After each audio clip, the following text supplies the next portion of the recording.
In this video, we'll be looking at capital letters and full stops. A capital letter is used at the beginning of a sentence for proper nouns and for the pronoun I. A proper noun is the name of a specific place or person. Months, days, some events and some brand names are all considered to be proper nouns. Sophie and I are going to Paris. We are taking matching suitcases. The holiday will be so much fun. You might also see capital letters being used to show headings or subheadings. In this example, punctuation is the heading.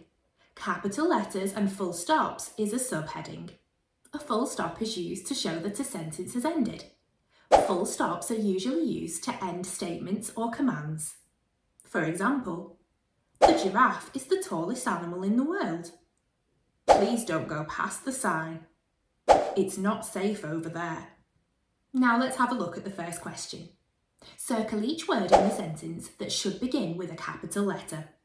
When we visited the art gallery in Glasgow, David travelled by train with Uncle Robert.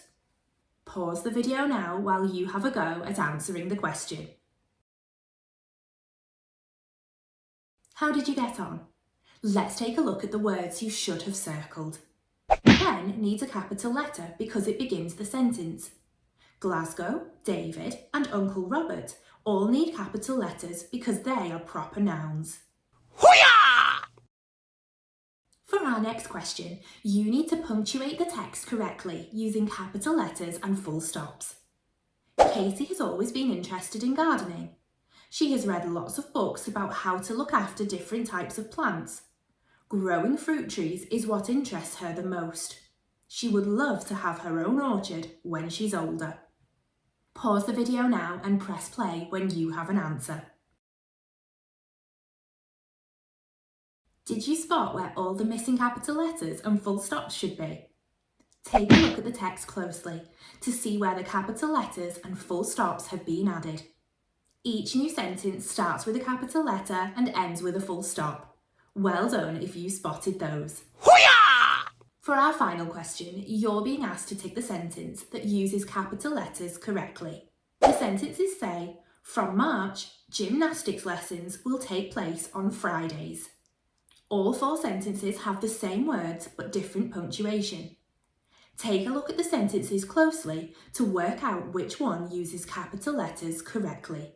You may wish to write your answer down on a piece of paper or a whiteboard, or you might just want to say your answer out loud.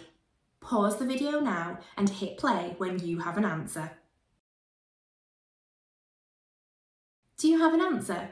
Great. Let's take a look at the original sentences. The correct answer is sentence 4. From March, gymnastics lessons will take place on Fridays.